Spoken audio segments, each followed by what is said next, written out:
नमस्ते, ज्ञान विवेक चैनल में आप सभी का स्वागत है, अभिनंदन है। आज की कक्षा में हम पढ़ते हैं कक्षा 11 के लिए है टॉर्च बेचने वाले। कक्षा 11 के लिए है ये पाठ नंबर 3 है, अध्याय नंबर 3, अध्याय 3 टॉर्च बेचने वाले, जिसके लेखक है हरिशंकर परसाई जी। हरिशंकर परसाई जी, हरिशंकर परसाई जी का जीवन परिचय है, हम देख लेते हैं इनका जीवन परिचय।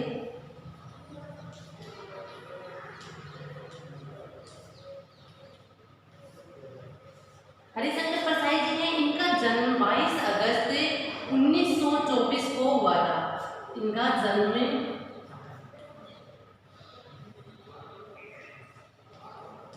22 अगस्त 1924 को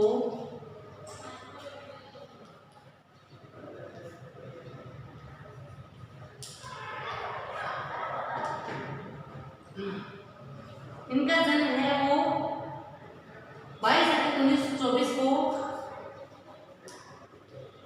मध्य प्रदेश के होशंगाबाद जिला, होशंगाबाद जिला, होशंगाबाद में इनका जन्म है वो हुआ था। और इनके जो गांव था उसका नाम था जमानी गांव में इनका जन्म है वो हुआ था, होशंगाबाद के जमानी गांव में, होशंगाबाद के जमानी गांव।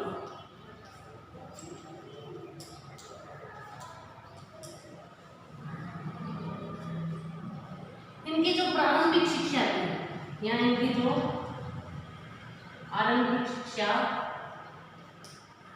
मध्य प्रदेश में हुई थी।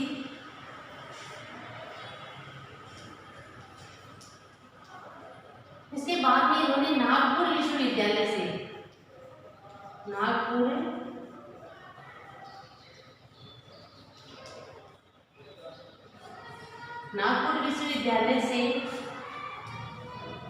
एमए किया।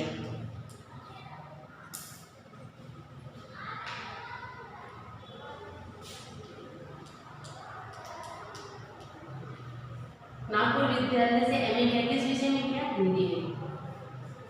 हिंदी में किया। इसके बाद ये स्वतंत्र लेखन कार्य है वो करने लगे थे। 1947 के बाद ये स्वतंत्र लेखन कार्य करने लगे थे। 1947 के बाद स्वतंत्र लेखन कार्य में जुट गए।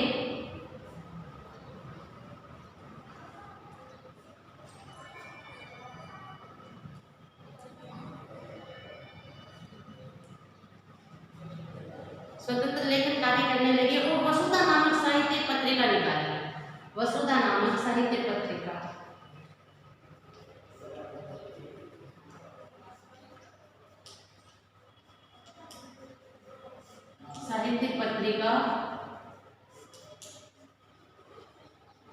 निकाली। कहां से निकाली? जबलपुर से निकाली।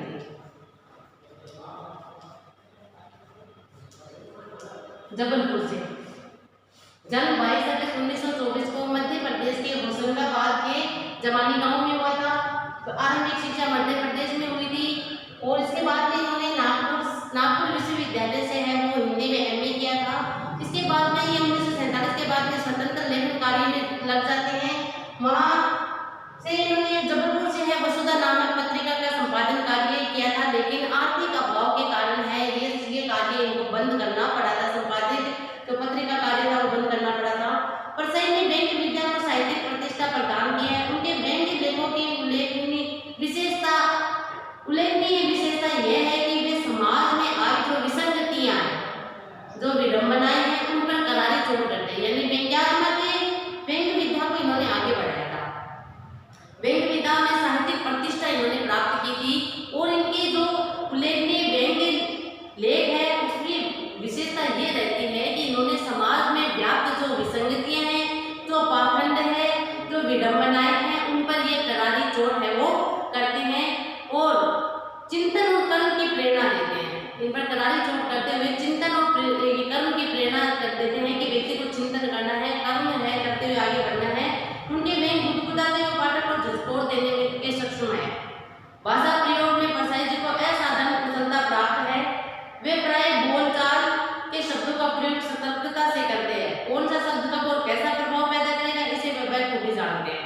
प्रेम का भाषा पर है वो पूर्ण अधिकार था। परसाई ने 2 दर्जन से अधिक पुस्तकों की रचना की है। 2 दर्जन से अधिक पुस्तकों की रचना की है, जिसमें उनकी कहानी संग्रह भी है, इनमें उनके उपन्यास भी है, उनके निबंध भी है, जिनकी चर्चा हम कर लेते हैं रचनाएं। इनकी रचनाएं, रचनाओं में हम देखते हैं हंसते हैं, रोते हैं, जैसे उसके दिन फिरे कहानी संग्रह। कहानी संग्रह में कौन कौन चाहते हैं? हंसते हैं, रोते हैं। हंसते हैं, रोते हैं, जैसे उसके दिन फिरे, जैसे उसके दिन फिरे। उपन्यास में क्या आते हैं? उपन्यास में आता है रानी नागमती की कहानी।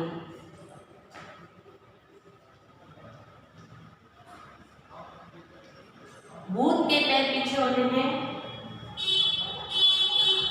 भूत के पांव पीछे। रानी नागमती की नागफनी की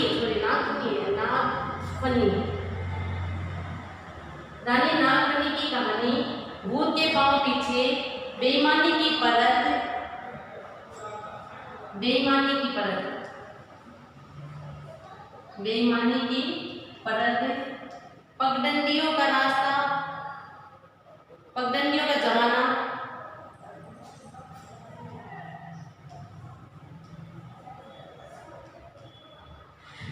पगडंडियों का जमाना, पगडंडियों का जमाना। इसके साथ ही सदाचार की ताबीज, सदाचार की ताबीज,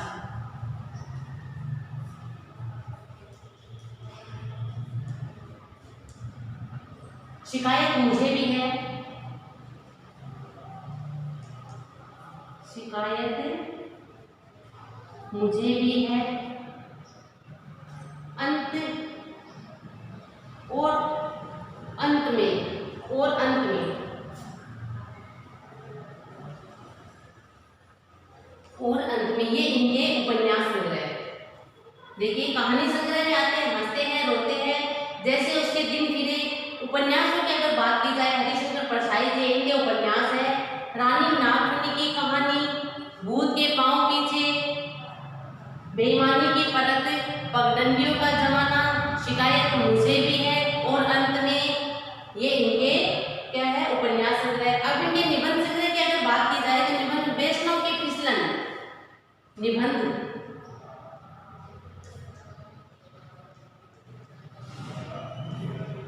वैष्णव की फिसलन, ठिठुरता हुआ गणतंत्र, ठिठुरता हुआ गणतंत्र, तिरछी रेखाएं,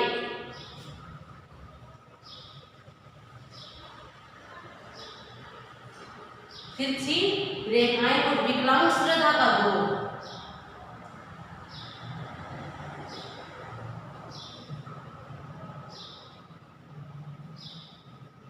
विकलांग श्रद्धा का दौर। ये इनके क्या है निबंध संग्रह की बात की है। अब इन्होंने परसाई जी का समग्र साहित्य परसाई रचनावली के नाम से 6 भागों में प्रकाशित हो चुका है।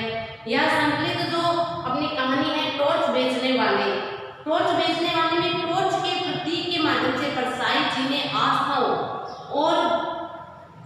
के बाजारीकरण और धार्मिक पाखंड पर प्रहार किया है। यानी धर्म से जुड़ी हुई बातें इसमें आती है, और जो आस्थाओं का जो बाजारीकरण कर दिया जाता है, व्यक्ति है कितनी आस्थाएं लगाता है, ईश्वर से आस्था रखता है, श्रद्धा रखता है, विश्वास रखता है, तो उन आस्थाओं का बाजारीकरण और धर्म के जो पाखंड है उस पर इसलिए प्रहार करती कोई कहानी है। बहुत ही अच्छा टॉर्च बेचने वाले, तो उनके बारे में उन्होंने बताया है टॉर्च को एक प्रतीक के रूप में माना है।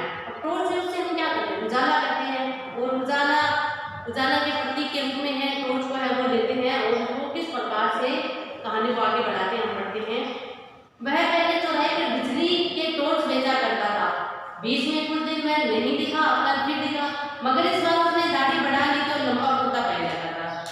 लेकिन किसी व्यक्ति की बात कर रहे हैं, टॉर्च बेचने वाले की बात कर रहे हैं कि वो पहले है वो सड़कों के जो चौराहे हैं, गलियों के चौराहों पर है, वो बिजली की टॉर्च बेचता हुआ घूमता फिरता था।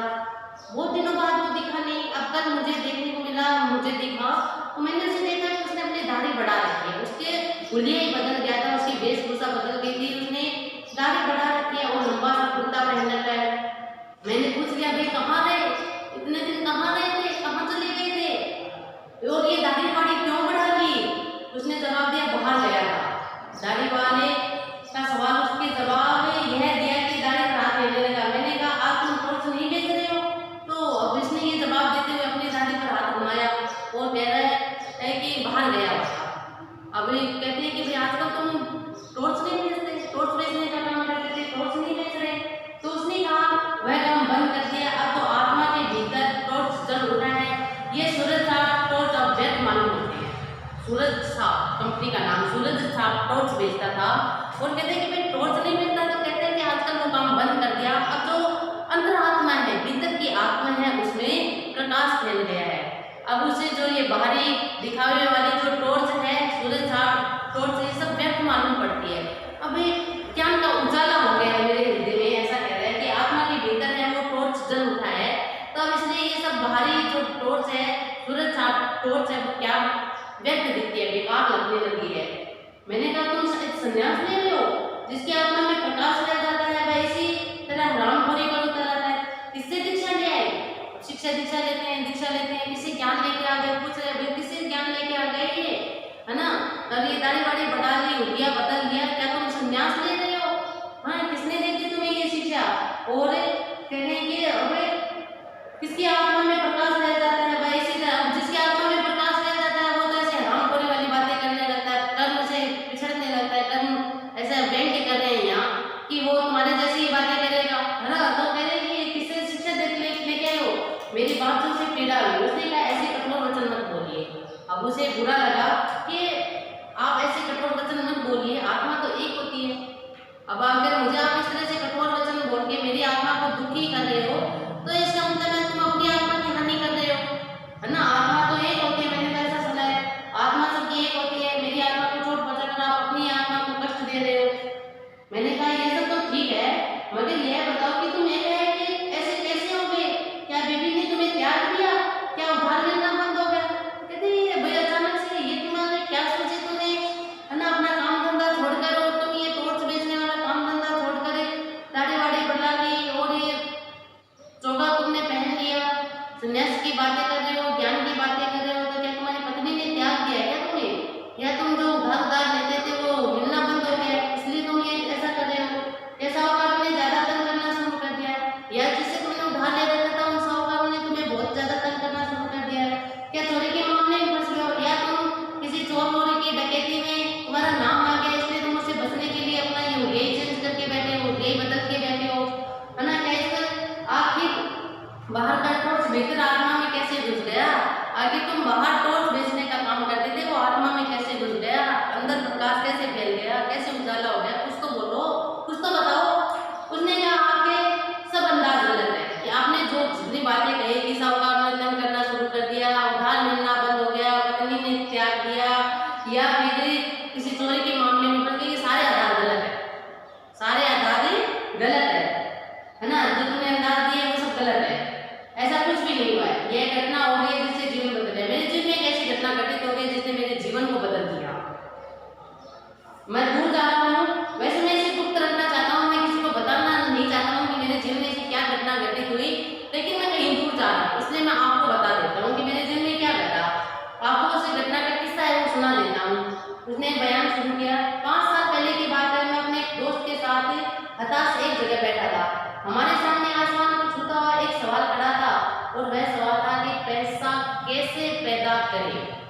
दोस्त के साथ बैठा और देखिए पैसे की आवश्यकता तो सभी को होती है जीवन में, ठीक है ना? तो इसलिए दोस्त के साथ बैठे बैठे सोच रहा था कि जीवन में बड़ी समस्याएं हो जाती है जब जीवन में पैसा नहीं होता है, बहुत सारी समस्याओं से गिर जाते हैं, संघर्षपूर्ण जीवन होता है कि ऐसा क्या किया जाए कि पैसे को पैदा किया जाए। फसल तो हम खेत में पैदा कर लेते हैं, उगा लेते हैं, पैसे को कैसे पैदा करें? तो इससे हमारे मन में एक बहुत बड़ा सवाल खड़ा था कि पैसा कैसे पैदा करें। हम दोनों ने सवाल किए कि टांग पकड़ ली और उसे हटाने की कोशिश करने लगे और हम अनेक तरकीब लगाने लगे कि पैसा कैसे आप पैदा करें।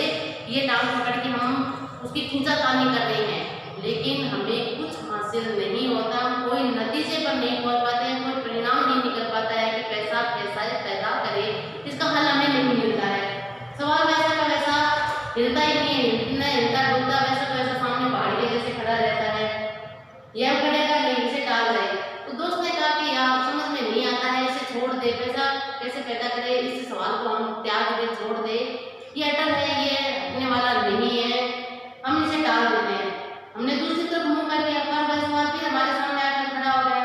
तब मैंने कहा यार यार यह सवाल टालेगा नहीं, चलो इसे हल ही कर देते हैं। तो कहते हम इस सवाल को टालने की कोशिश क्यों करते हैं, क्यों नहीं इसे हल करने की कोशिश करें। अब कोई सवाल आपको दिया गया है तो उसे हम अगर साइड में कोई कॉपी में सवाल डाल के देते हैं, उसको हमें करने की समझ में नहीं आ रहा है, उसको भी बंद करके रख दे तो वो सवाल तो वैसे के वैसा रहेगा, है ना। अगले दिन कॉपी खोलेंगे तो फिर वही का वही सवाल सामने होगा, क्या करें। तो कॉपी बंद करने देने से सवाल है वो हल नहीं होगा, हमें उसे हल करना पड़ता है। वही बात कह रहा है कि अगर हम इस सवाल को टाल नहीं सकते, आज टाल देंगे, अगले घंटे फिर सामने खड़ा होगा, जब हमारी जरूरतें पूरी नहीं होगी, जब हमें आवश्यकता होगी पैसे की, तो फिर ये सवाल हमारे सामने फिर खड़ा हो जाएगा कि पैसा कैसे पैदा करें। तो इसे टालना नहीं है, हमें इसे हल करने का प्रयास है वो करना है।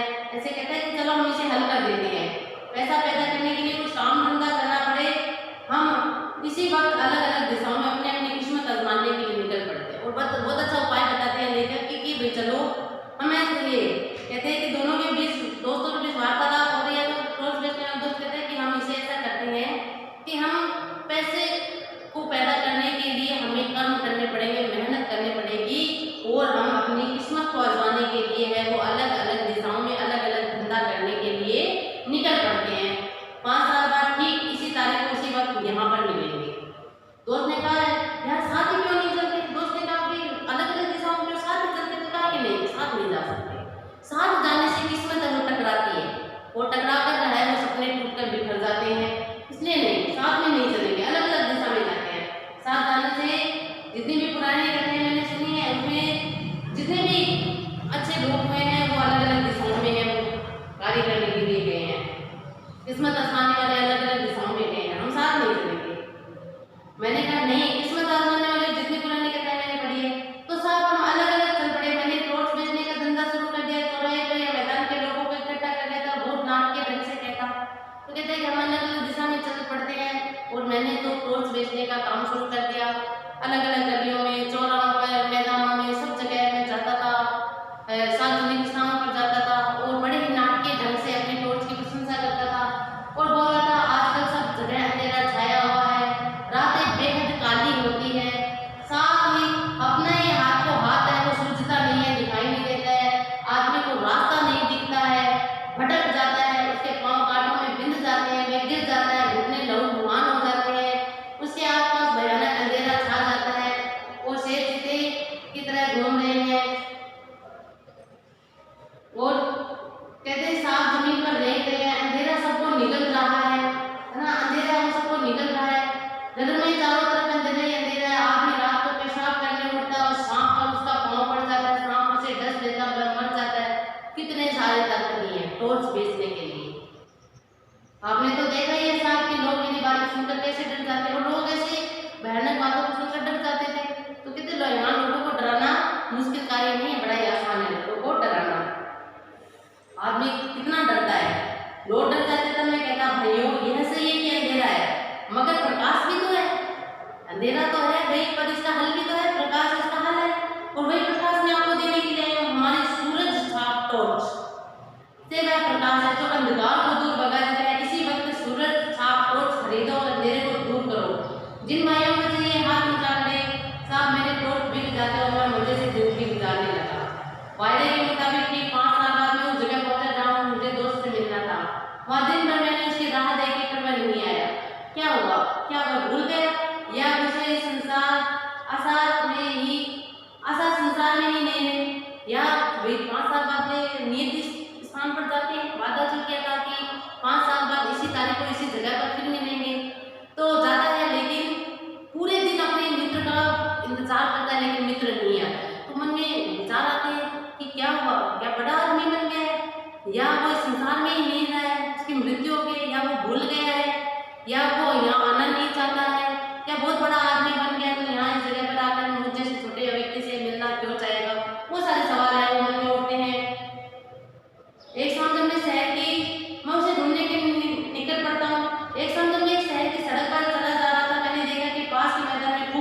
सुंदर रेशमी वस्त्रों से सजे भव्य पुरुष बैठे हैं। खूब पुष्ट है सवारी हुई लंबी दाढ़ी और पीठ पर लहराते लंबे केस। कहते हैं मित्र को ढूंढने के लिए निकल पड़ता हूँ जिसने 5 साल पहले वायदा किया था यहाँ मिलने का, है ना, इसी स्थान पर, लेकिन नहीं आता है। पूरे दिन इंतजार करने के बाद खोज करने के लिए निकल पड़ता है तो देखता है कि एक शहर में एक मंच है वो सजा हुआ है, खूब रोशनी हो रही है, चारों तरफ अच्छी रोशनी हो रही है, खूब लोग हैं वो हाथ जोड़े हुए श्रद्धा से बैठे हुए हैं, श्रद्धा से नमन कर रहे हैं। मंच पर एक व्यक्ति लंबी सी दाढ़ी बढ़ा रखी है, लंबे लंबे केस उसकी पीठ पर है, वो लहरा रहे हैं और बड़े शांत मुद्रा में वो बैठा हुआ है। मैं भीड़ के कोने में जाकर बैठ गया। भव्य पुरुष फिल्मों के संत लग रहे थे। उन्होंने गुरु को मीरवाणी में प्रवचन शुरू किया और भव्य पुरुष को ऐसे लग रहे थे मानो फिल्मों के कोई संत हो, और अपने गुरुवाणी में उन्होंने अपना प्रवचन देना शुरू किया। वे इस तरह बोल रहे थे जैसे आकाश में किसी कोने से कोई रहस्यमय संदेश उसके कान में सुनाई पड़ रहा है, जैसे वे भाषण दे रहे हैं। और उनका जो भव्य भाषण था, प्रवचन था, ऐसा लग रहा था कि मानो आसमान से कोई कनेक्शन हो उनका, और उस किसी कोने से कोई रहस्यमय आवाज उनके कानों में आ रही है और वो उसे भाषण के रूप में हमें सुना रहे हो। वे कह रहे थे मैं आज मनुष्य के घने अंधकार में देख रहा हूँ, उसके भीतर सब कुछ घुस गया है।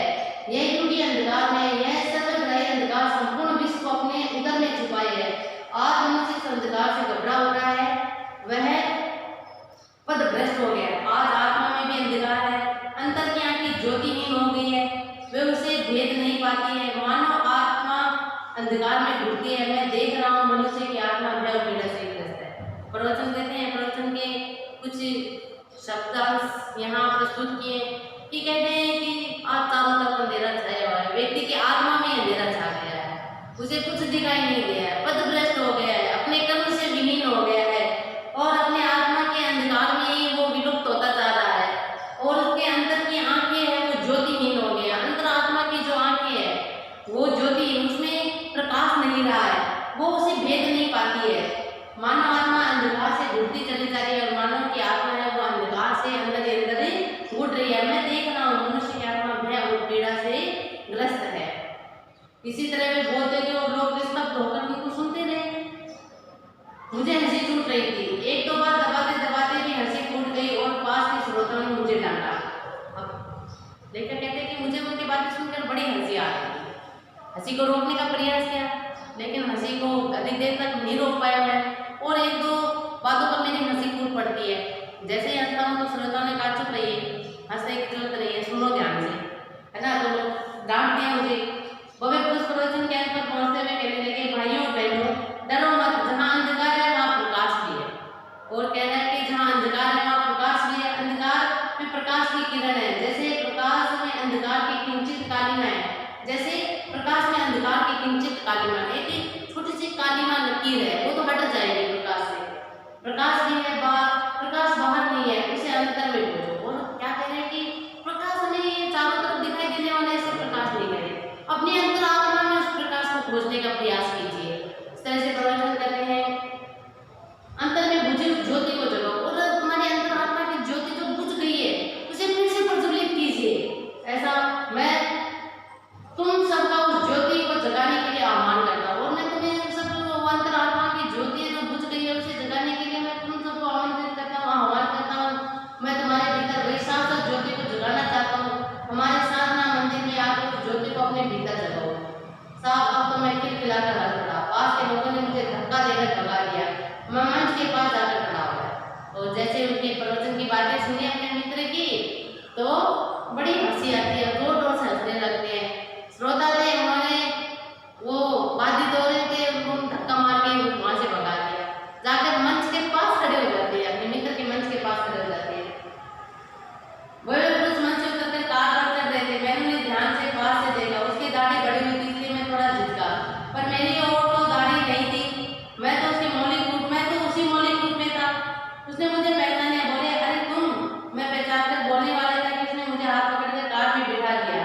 मैं फिर कुछ बोलने लगा तो उसने कहा बंगले तक कोई बातचीत नहीं होगी, वहीं ज्ञान चर्चा होगी। मंच के पास जाकर खड़े हो जाते हैं, गौर से देखते हैं उसको, मित्र को। दाढ़ी बढ़ा ली थी तो पहचानने में थोड़ी सी तकलीफ हुई कि कहीं मैं गलत तो नहीं हूँ, कहीं मेरा भ्रम तो नहीं है, तो वही क्या।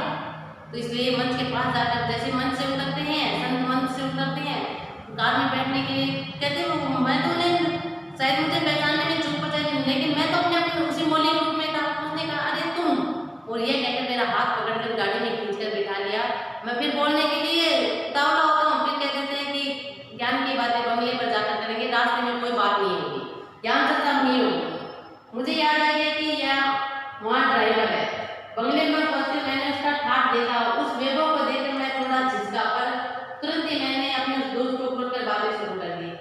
कहा यार तू तो बिल्कुल बदल गया। उसने गंभीरता से कहा परिवर्तन जीवन का अनंत क्रम है, परिवर्तन संसार का नियम है। मैंने कहा साले फिलोसफी मत बगा, यह बता कि तूने इतनी दौलत कैसे कमा ली 5 सालों में। तो अपने देखो मित्र थे, अपने हम उम्र मित्र थे, तो अपने पुराने भाषा में आगे साले क्या बातें ज्ञान की बातें करने, फिलोसफी की दर्शन की बातें करने लग गया। ये बता 5 साल में इतनी दौलत कैसे कमा ली, ये राज बता पैसा पैदा कैसे कर लिया। मैंने पूछा तुम इन 5 सालों में क्या करते रहे। मैंने कहा मैं तो घूम घूम कर टॉर्च बेचता रहा। सच बता क्या तू भी टॉर्च का व्यापारी है। मैंने कहा तुझे क्या ऐसा लगता है, क्यों लगता है। तो कहते कि मैं तो भाई टॉर्च बेचता हूँ, क्या भी तू भी टॉर्च बेचता है। जो प्रकाश प्रकाश की बातें कर मंच पर कर रहा था, उस बातों को सुनकर क्या तू भी टॉर्च बेचने लगे है क्या।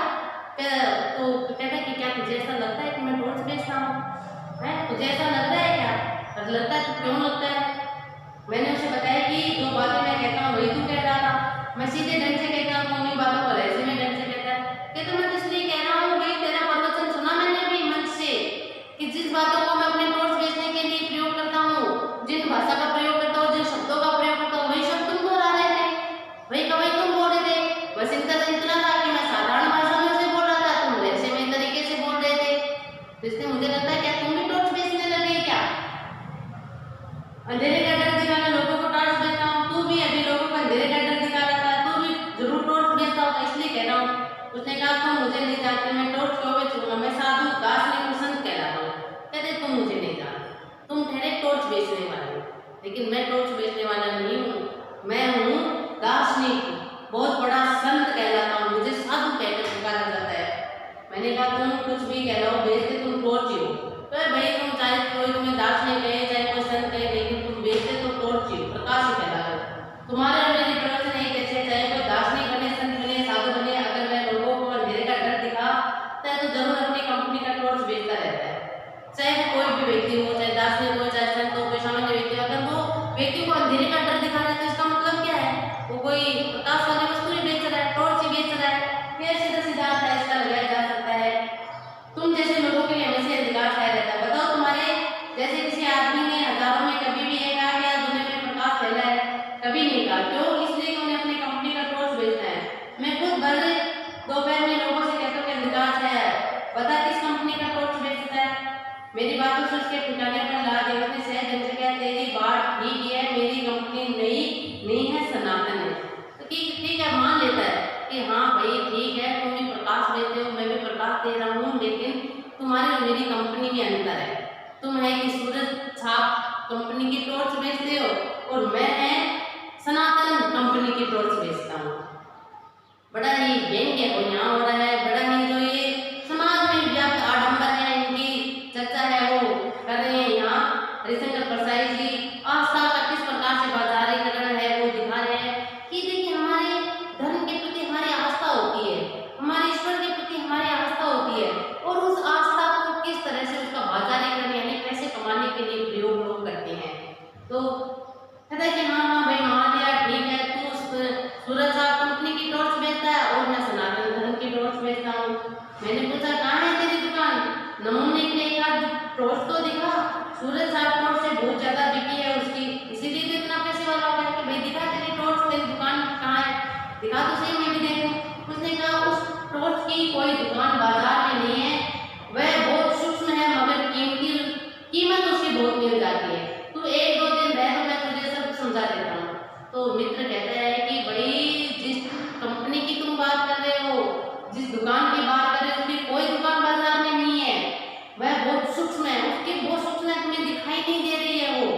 तुम उसकी कीमत भी बहुत मिल जाती है, भले छोटी है लेकिन कीमत बड़ी मिल जाती है। तुम 2-4 दिन मेरे साथ में रहो तो तुम्हें पता चलेगा, है ना, मैं तुम्हें सब समझा देता हूँ। तो साहब मैं 2 दिन तक उसके पास रहा। तीसरे दिन सूरज साहब टॉर्च की पेटी को नदी में फेंककर नया काम शुरू कर दिया। वह अपने दाढ़ी पर हाथ फेरने लगा, बोला बस 1 महीने की देर और है। वह मैंने पूछा तो अब कौन सा धंधा करोगे।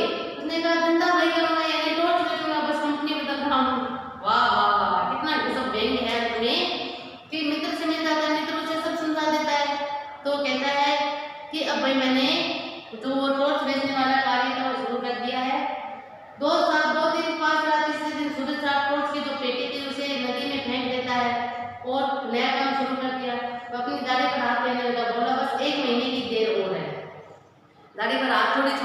ताकि थोड़ी और लंबी हो जाए। तो संत साधु है वो पूरा दिखे। तो यहाँ संत साधु समाज पर भी व्यंग्य हो रहा है, धर्म के नाम पर जो पाखंड हो रहा है उस पर व्यंग्य कर रहे हैं, आस्था का जो बाजारीकरण कर दिया गया है उसका व्यंग्य हो रहे हैं। कि मैंने पूछा आप कौन सा धंधा करोगे, कि धंधा तो वही करूँगा, धंधा वही करूँगा यानी टॉर्च बेचूंगा। बस मैंने कंपनी बदल ली है, पहले मैं सूरज छाप कंपनी की टॉर्च बेचता था, अब मैं सनातन धर्म वाली कंपनी की टॉर्च बेचना शुरू करूंगा। अर्थात मैं भी अपने मित्र की भांति है वो लोगों की आस्थाओं के साथ है वो खिलवाड़ करूंगा। लोगों की आस्थाओं को भले ज्ञान खुद में नहीं है लेकिन वो रहस्यवादी ज्ञान है लोगों में फैलाऊंगा, उसकी अधिक कीमत मिल रही है, अधिक पैसे मिल रही है, तो मैंने बस ये कंपनी है वो बदल दी। इस प्रकार से व्यंग्यात्मक कहानी वो पूरी होती है। लेखक ने टॉर्च बेचने वाली कंपनी का नाम सूरज छाप ही क्यों रखा? सूर्य है क्या है, रोशनी तो देता है, प्रकाश ही तो फैलाता है, तो इस आधार पर उसकी टॉर्च थी वो भी प्रकाश करके अंधेरे को दूर करती है, सूरज भी अंधेरे को दूर करता है, अंधकार को दूर करता है। 5 साल बाद दोस्तों दोनों दोस्तों मुलाकात किस परिस्थिति में कहाँ होती है? 5 साल बाद भाई दोस्त है उसे नियत स्थान पर उसका इंतजार करता है लेकिन मित्र नहीं आता है, निकल जाता है ढूंढने के लिए, खोजने के लिए। तो देखता है कि मंच पर मित्र था, वो मंच पर एक सन्यासी के रूप में, साधु के रूप में, एक रहस्यवादी संत के रूप में विराजमान है, दाढ़ी बड़ी हुई है, सुंदर वेश धारण कर रखा है, प्रवचन कर रहे हैं, रहस्यवादी भाषण है वो दे रहे हैं। किस रूप में मिलते हैं? पहला दोस्त मनोकर किस रूप में था? वह किस अंधेरे को दूर करने के लिए टॉर्च बेच रहा था। पहला दोस्त एक संत के रूप में था और वो जो लोगों के बीच में अज्ञान का अंधकार फैला हुआ है, अंतरात्मा में जो अंधकार फैला हुआ है उस अंधकार को दूर करके और ज्ञान की टॉर्च है वो बेच रहा था। भव्य पुरुष ने कहा जहाँ अंधकार है वहीं प्रकाश है। इसका क्या तात्पर्य है? कि जहाँ अंधकार है वहीं प्रकाश है, यानी कि यहाँ व्यंग्य किया जा रहा है कि जहाँ पर अंधकार है, कि लोगों के हृदय में अंधकार है वहीं पर मुझे प्रकाश है, मैं उस अंधकार को दूर करूंगा तभी मुझे उसकी कीमत है वो मिलेगी, तो मेरे जीवन में प्रकाश होगा। यानी जहाँ अंधकार है वहीं प्रकाश है, यानी व्यंग्यात्मक रूप से कहा गया है। भीतर के अंधेरे की टॉर्च बेचने और सूरज छाप टॉर्च बेचने के धंधे में क्या फर्क है? पाठ के आधार पर दें। भीतर के अंधेरे की टॉर्च बेचने में ये अंतर है कि वो रहस्यवादी बड़ी सूक्ष्मता के साथ उस प्रकाश की बात करते हैं, लोगों के अंतरात्मा में फैली हुई बात अंधकार की बात करते हैं, उस अंधकार को दूर करने के लिए ईश्वर की तरफ लोगों का मुंह है मोड़ देते हैं, भावनाओं को जोड़ देते हैं, आस्थाओं को जोड़ देते हैं।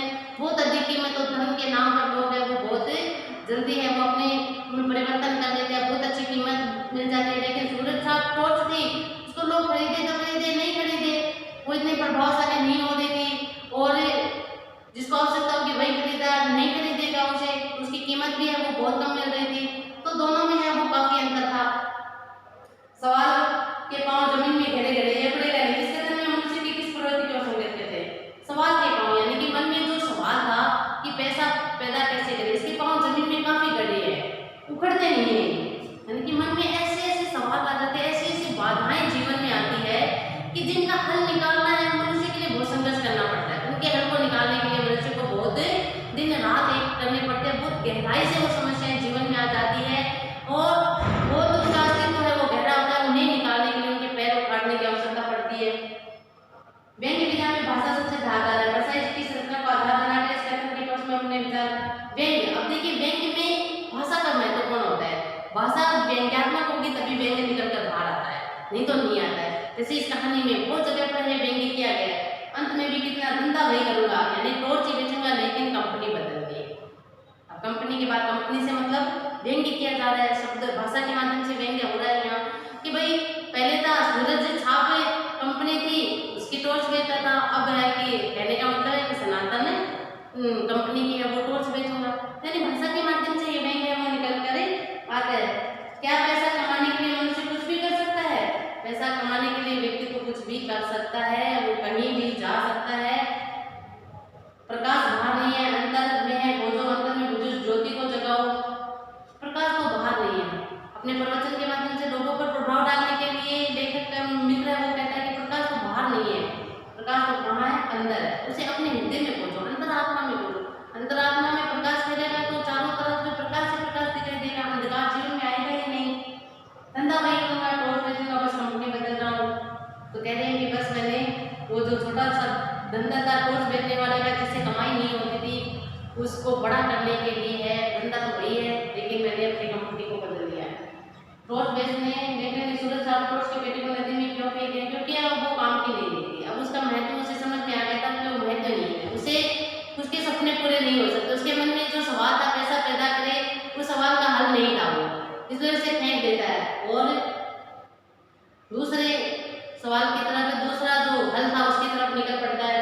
टॉर्च बेचने वाले किस प्रकार के स्किल का प्रयोग करते हैं, क्या इसके स्किल इंडिया प्रोग्राम में सम्मत है।